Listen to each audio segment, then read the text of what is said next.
Hello, and welcome to my Teaching Autism and Special Education Community podcast. My name's Nikki, and I'm so excited to have you listening and following along my podcast journey. Today, I'm discussing all things transition and the ways that we can help and support our children. First, I'm going to explain a little bit about transition and why this may cause our children difficulties. I'm going to need you to all use your imagination here and play along with me. What is your favourite thing to do in the world? Like the whole world. It can be something small, like a hot bubble bath, or it could be surfing out on the waves in Hawaii. Now, imagine you've been told you can do that today. You get started and you're having such a lovely time that you don't even realise how much time has passed. You can hear someone calling you, but you're too relaxed in your bath, or you're too far out to sea. Something about 5 minutes. What's that? Next thing, the plug is pulled on your bath and you're being pulled out. Or you surf down to the beach and someone comes and takes your surfboard away. What do? You're not going to be happy. You were having such a lovely time and now it's all been taken away from you. But before you can argue, you're being ushered somewhere else. You have to get changed. And now we're going to go and do circuits inside? What? How did that happen? I was just out there having fun and now I'm here. Now, imagine you can't communicate any of that with the person that you're with. It's hard, right? So what's the best way to let everyone know you're not happy right now? Probably to shout, scream, cry, drop to the floor in defeat, try and run back to your bubble bath or to the beach. But someone's telling you have to do this, you have to work. And then there's no more bubble bath, there's no more surfing. Can you feel the anxiety inside you already?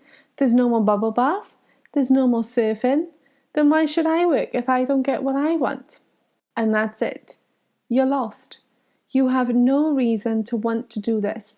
You have no reason to want to cooperate. You want to be back doing what you love. Now, let's rewind back to the beginning. You're lying in your bubble bath or you're out on your surfboard. Someone comes up next to you. They have a picture of work and a sand timer. The sand timer is how long you have left surfing or in your bath. You can watch the sand going down. You can prepare yourself that your lovely bath or your surfing session is coming to an end. You know once this is over, you have to go and work. This is better.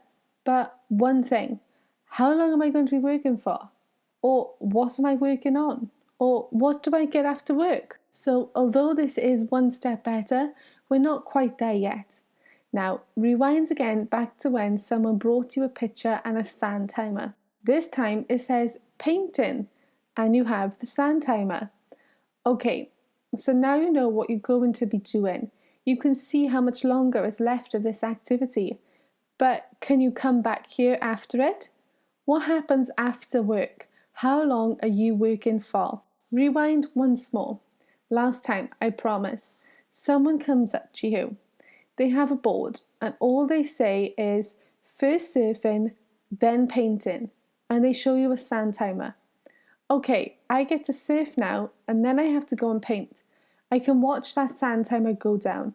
I can visually see how long I have left of this activity. When the sand timer finishes, the person comes back. First painting, then surfing. Oh, I can surf again?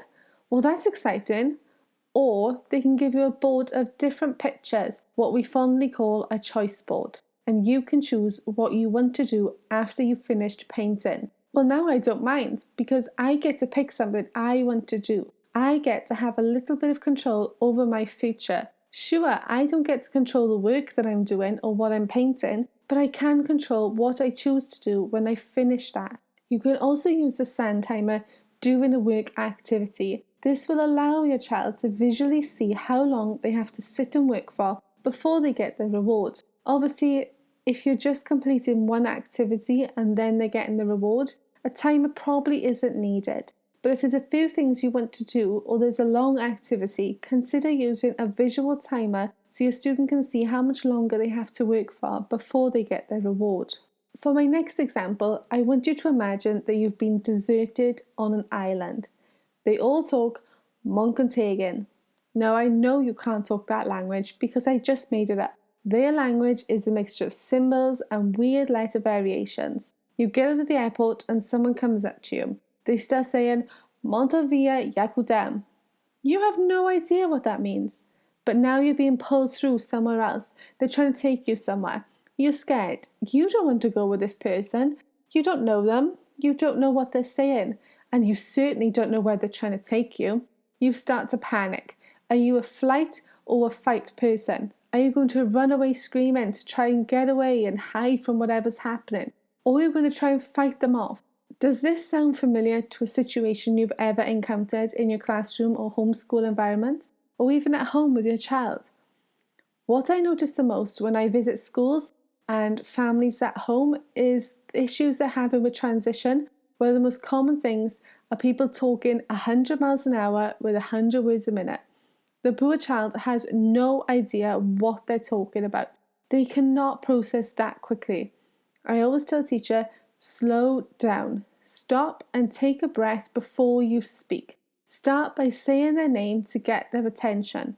It's no good saying, "Everyone come here," especially if you have an individual who's quite literal. Who's everyone? That's not my name. Does it mean me? And make sure you're only giving keyword instructions at the level of the child's ability. You do not need to say, "Okay, Johnny, if you can go to the toilet now, please, because we're going to be going swimming soon and we won't have time for you to go to the toilet once we get to the leisure centre." That's too much. All you need to say is, "Johnny, need toilet?" Or call him and show him a visual of a toilet. That's all he needs to know to understand what you're requiring of him. If you really want him to go to the toilet first, use a first and then visual. First toilet, then swimming. Another transition problem is when children go out on trips and they haven't been told where they're going. Think back to when you were in school. Did you have a favourite school trip? Mine was to this little fairy tale village, and you got to go in all the different houses. There was a house for the 3 little pigs, for Goldilocks. You get the idea. I loved it. I was so young, but every house is still so clear in my memory. The next time we got on a bus, I was so excited to see if we were going to be going back there. Oh, I wonder if we're going to the fairy tale village. And especially if we start heading in that direction, I'm getting even more excited. Then we drive past it. We keep driving and we end up in a playground. This isn't where I wanted to go. This isn't what I had in my mind what we were doing today. That's it. I'm not getting off this bus, or I'm going to run back to where I thought I was going. Can you see what the main issue in this situation is? The fact that the child didn't know where they were going. So they've started to think about where they think they're going. And when they don't go where they thought, it's like a crash to reality. It's really important to prepare our students whenever possible. When we go on trips, we watch videos or we look at photos on our interactive whiteboard of the place that we're going and things that we can do there. We might read a social story, like going to the beach. What do we need to wear? What do we need to take with us? What do we need to look out for? We can have a look on Google Maps to see what the place looks like. We can print out symbols to use on the timeline. Instead of just putting trip or bus on the timeline, put the actual place that you're going to, like beach or playground. All of this is going to help a transition with your children because you're preparing them. You're letting them know in advance where they're going, which means they know what to expect. Transitioning between activities is another big one, and the way that we do it in my classroom is with PVC tablecloths. Yeah, you heard me right. Nothing fancy, just different tablecloths. For example, when we have breakfast and snack, we have this PVC tablecloth across the table that has all different types of fruit and vegetables on it. For our literacy activities, we have a tablecloth with letters of the alphabet and drawings on. For craft sessions, it's a tablecloth with paint splats on. We have a different tablecloth for every type of activity, and they're all linked so children are able to link that tablecloth to the activity that's coming up. We use the same tablecloths year round, and we just get new ones at the start of each year or if they get ruined, but we try to keep the same style. The great thing about PVC tablecloths is how durable and long-lasting they are. The students can start to link these table mats to what activity is going to be taking place. So if they come in from the playground and they can see the craft table mat is out, they know in advance that they're going to be doing some sort of craft or messy play. Although it's on their timeline as well, it's just another added visual to use in the classroom and prepare them for what is coming next. We used to have a child who would get so anxious because they didn't know what activity we were going to be asking them to do. They would have a little bit of choice and then they would come over to the table for a work activity. They wouldn't know what the activity was until they were sat down and they were doing it. And this gave them severe anxiety because they just didn't know what to expect. By introducing the table mats, the child could see from across the room what sort of activity we were doing. They knew if it was going to be literacy, if it was going to be painting, if it was going to be cooking. So in their mind, they were already preparing themselves before they come to the table. Next is transitioning between classrooms. We are always based in one classroom and we complete all our activities here except for PE, swimming, trips and outdoor play. Throughout the year, we do take part in activities where we all rotate through different classrooms in the school, and each classroom has a different activity and teacher leading the session. This is always a really tough day. In fact, we reduced it to a morning because it was just too much for the children. They find the morning so much better and they enjoy the experience, but it's still very hard transitioning to different classrooms. What class are we going to? What staff will be in there? Is it tidy? Are there things out that the children will want to get straight away? What are the distractions? Are there anything that could trigger the children? The best way here is to liaise with other staff in those classrooms. Help them prepare for your children to go into their class so it's a better transition for them. Have photos of the staff and classrooms that you'll be going to and show these as a slideshow or social story for your students to prepare them for the morning transitions between classrooms. Have a photo of your own classroom and keep this as what I like to call a lifesaver symbol. This is what I keep for last, and if I have tried everything and my students just cannot cope, I pull out this symbol. It shows them they can go back to our class, but I try to use it on a first and then board. So first you need to finish this work, or first this classroom, and then our classroom. It encourages them and helps them to see that we will be going back to our classroom. Finally, transitioning into a new class or school. Working with the young children, I get a lot of children transitioning to our school. Some may come from nurseries and some have never attended any sort of school or centre before. So transition booklets are a must. Inside our booklet, I have photos and symbol-supported sentences on every page. For example, the first page will be a picture of them and a symbol-supported sentence, just to say, "My name is Fred." It just makes the book more personal. Then the next page will be a picture of their new school, and underneath it will say, "This is my new school." Throughout the whole transition book, I include as much as possible in a child-friendly way so that they get prepared for pretty much everything when they start coming to our school.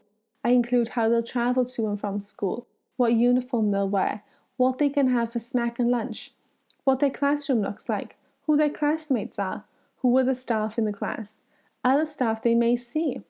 Where do we sit for work? Where do we go for playtime? Where do we eat our dinner? What about PE and swimming or music therapy? It's a great way to prepare the child coming to us for what they can expect to happen during their time at school and to help aid the transition. With a new child coming in, we also do transition periods. So we'll have a child come and visit us and fetch their parent or a member of staff from their school with them for an hour a day, a few times a week. Then we'll start to make these visits longer, 2 hours and 3 hours. Then we stay for the morning and they'll have breakfast and snack with us.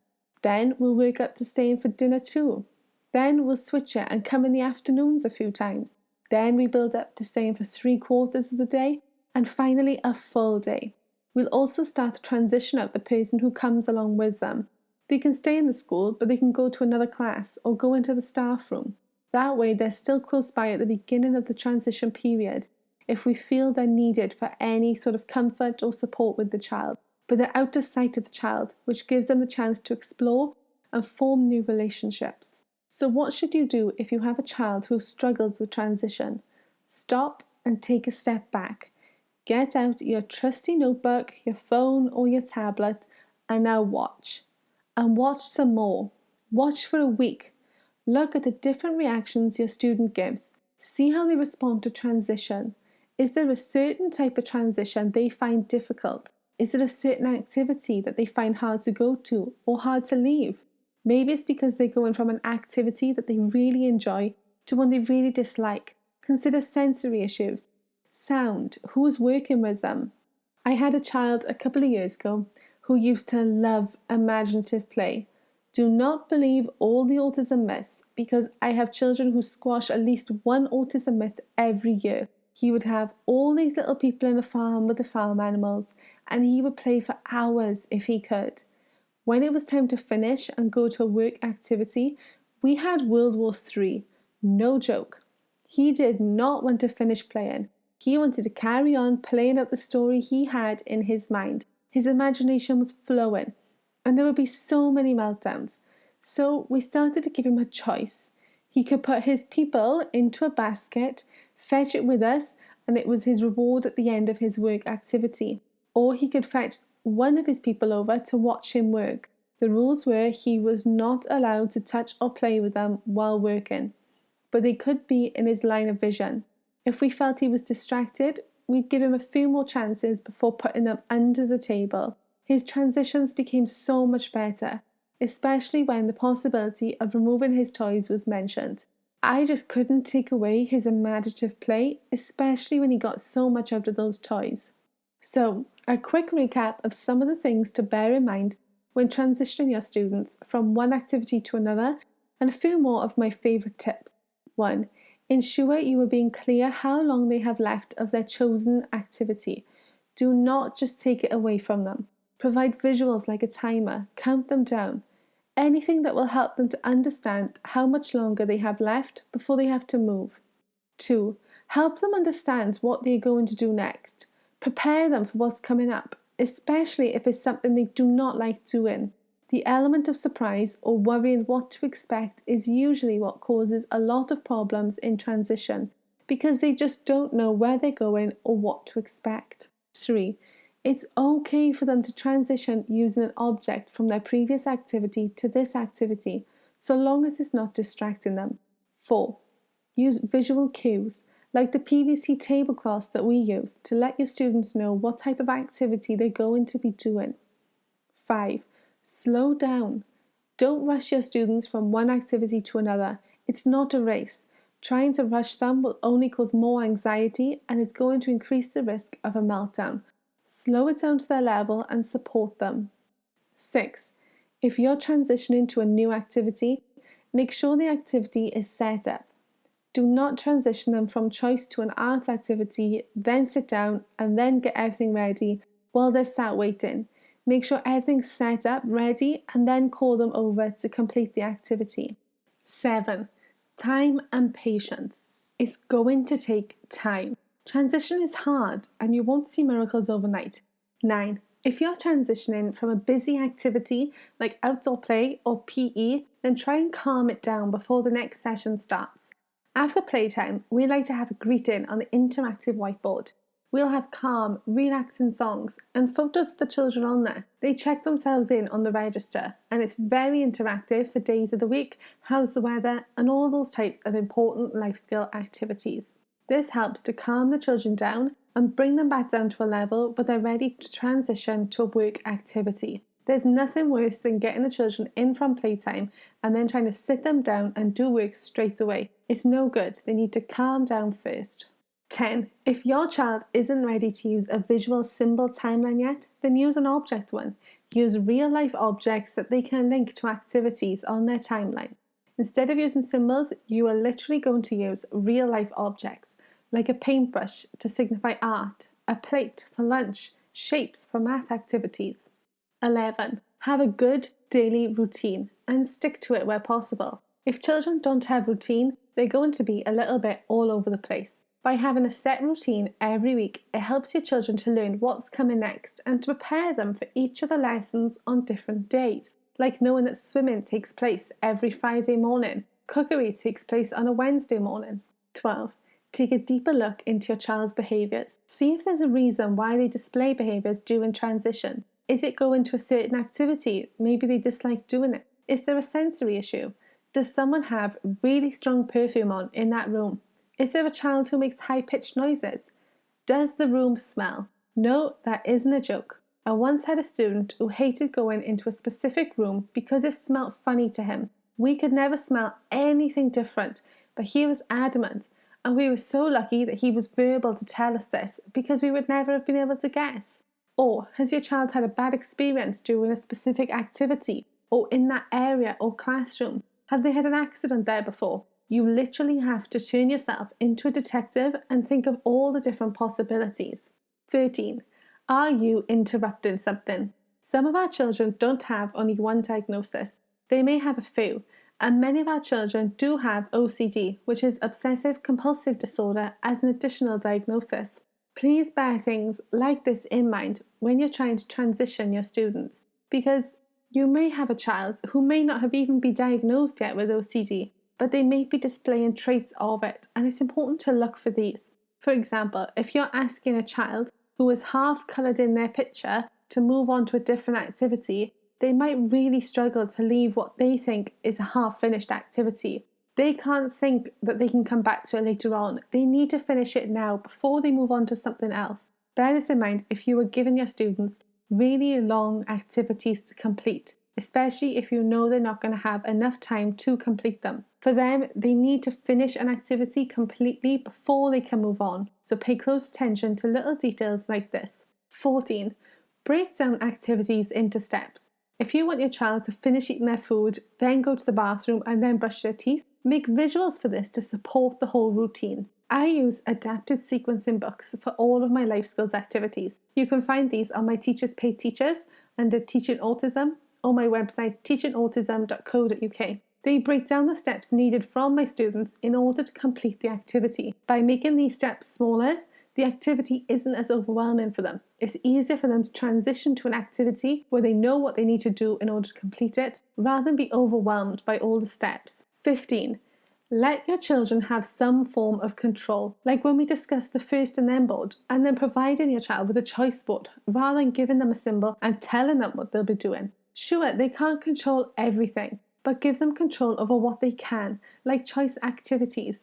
Give them a choice board with different symbols or pictures, and they can choose from there. By them choosing from the options you're given, this is directed choice. They're having choice, but it's controlled by you what they can actually choose. So there's an element of control still on both sides. 16.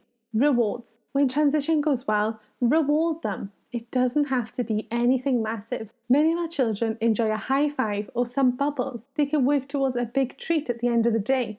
They could get a sticker. So long as it's a reward that they enjoy or motivated by, or something that helps them to recognise how good they were at transitioning. So I think that's a wrap for today's podcast. Thank you all for your kind comments on the first episode and for reaching out to me. I really appreciate it.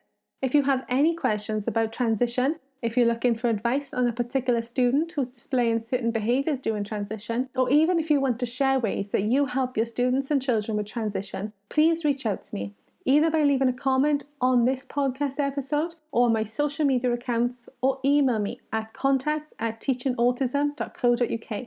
I love to hear from you all. We also have a private Facebook group, which is for education professionals, therapists, homeschoolers, parents, carers, family and friends, where we all chat and share advice and tips.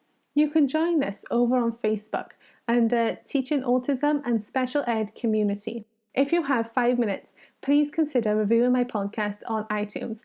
I would really appreciate any feedback. Thank you for listening, and I'll see you again next week.